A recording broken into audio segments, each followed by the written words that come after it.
தெலுங்கானாலையும் முதலமைச்சர் இதற்கு முன்னாலும் இதை பற்றி பேசியிருக்கிறார். அதே நேரத்தில் கர்நாடக முதலமைச்சர்களும் அங்கிருக்க தலைவர்களும் இதை பற்றி இந்த கருத்தை எழுப்பியிருக்கிறார்கள். கேரளாலையும் பேசப்பட்டிருக்கக்கூடிய கருத்து.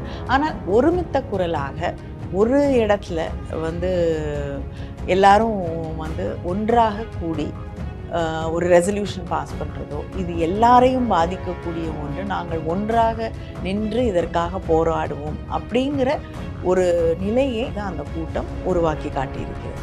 அதனால் we are not lone voice fighting for our rights.